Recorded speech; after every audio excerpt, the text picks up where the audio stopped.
কারচুপির চেষ্টা করেছে। বিএনপির লোকাল লিডাররা মানুষকে ঘরে ঘরে গিয়ে ভয় দেখিয়েছে।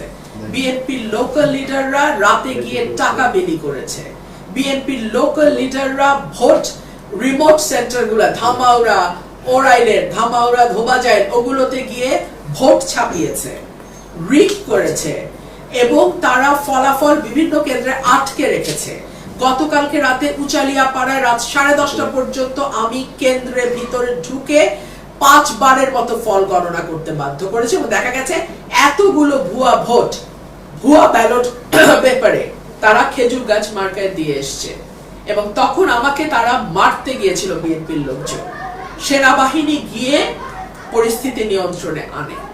বাংলাদেশ সেনাবাহিনীর ভূমিকা 2026-এর নির্বাচনে অনবদ্য এবং তাদেরকে স্যালুট জানাই আমি তাদের এই ভূমিকার জন্য।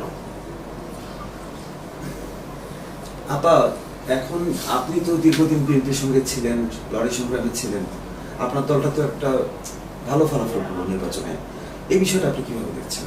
আমি শুভেচ্ছা জানাই যারাই ভালো ফলাফল করেছে, দল হোক ব্যক্তি হোক, যারাই ভালো ফলাফল করেছে, ডেফিনেটলি তাদের প্রতি আমার শুভেচ্ছা থাকবে এবং আশা করব প্রত্যেকে তার অবস্থান থেকে তার শপথ অনুযায়ী তার যে দায়িত্ব এবং কর্তব্য সেটা তারা পালন করবে।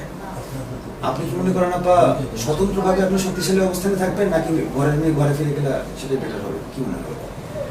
ঘরের মেয়ে, আমি তো ঘরের মেয়ে হলাম ব্রাহ্মণবাড়িয়ার, আমি তো ঘরেই আছি, ঘরের মেয়ে তো বাইরে যায়নি। আমি যদি গিয়ে সিলেটে নির্বাচন করতাম তাহলে বলতেন ঘরের মেয়ে বাইরে গেছে। আমি ব্রাহ্মণবাড়িয়ার মেয়ে, আমি তো ব্রাহ্মণবাড়িয়াতেই আছি। আপনার দল আপা? আমার দল তো আমাকে বহিষ্কারই করে দিয়েছে। আমার দল বলে তো কিছু, এটা তারেক রহমান সাহেবের দল, উনি তো আমাকে বহিষ্কার করে দিয়েছেন, তার আমার দল না। স্যার, আবার দলগতভাবে বিএনপিকে ধন্যবাদ জানান কিনা আপনি? কি কারণে? যে ওনার আমি তো অভিনন্দন জানালাম। জি ধন্যবাদ জানাবো কি কারণে? সেটা জানান কিনা অভিনন্দন আপনি? আমি একটু আগে অভিনন্দন দিলাম। জি জি।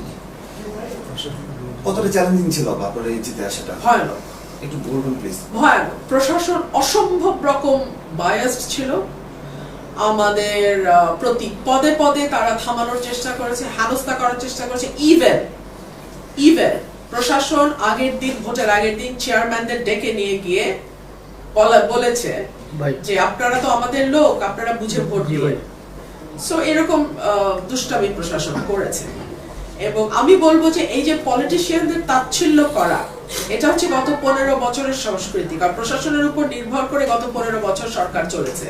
কোনো পলিটিশিয়ান নিজের জনপ্রিয়তায় জিতে আসতে পারে নাই। সো প্রশাসনের মজ্জায় ঢুকে গেছে যে দে আর অল ইন অল।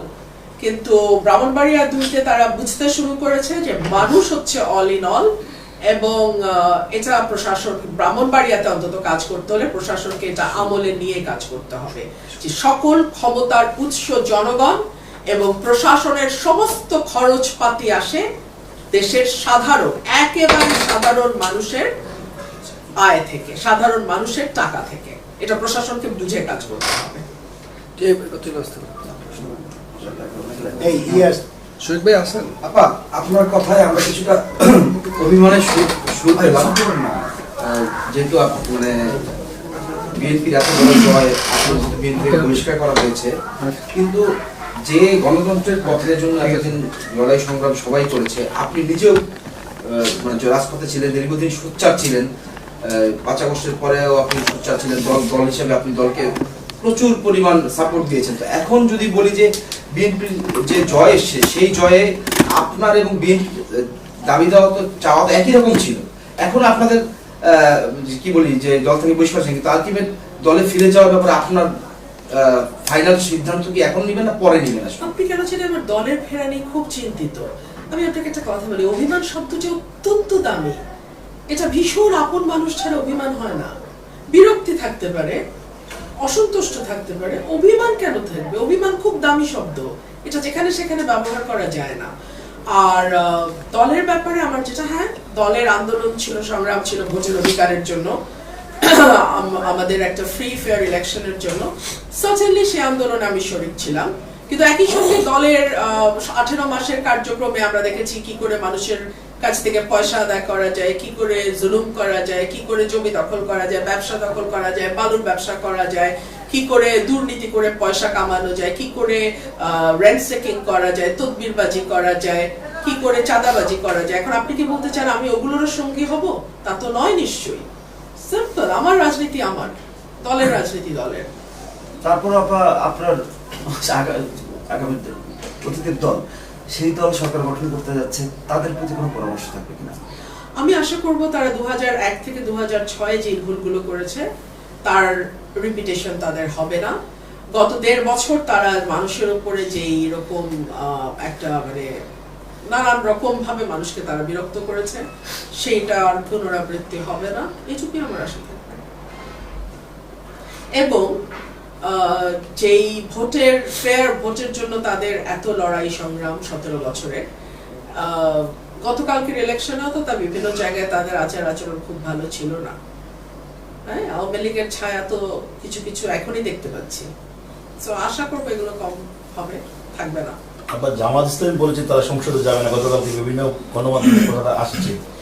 যদি ওরা যদি সংসদে না যায়, এই গণতন্ত্রের জন্য কোনো ধরনের প্রতিবন্ধকতা মানে প্রত্যাশা হবে কিনা আগামী দিনে?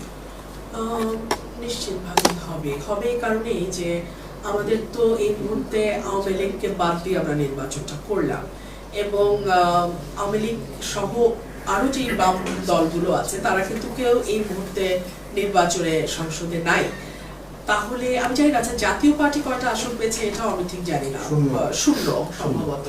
তো তাই যদি হয়ে থাকে তাহলে আসলে বিরোধী দলে তো থাকতে হবে কাউকে না কাউকে। সো সেটা কিভাবে হবে এটাও তো একটা বড় প্রশ্ন, দেখা যাক, সময় বলবে। ঠিক আছে আপা, বিএনপি যদি আপনাকে মন্ত্রিত্ব দেয় দলে ফিরতে, দলে আপনি কি করবেন? আপা আগে দেখ, আমি দেখি।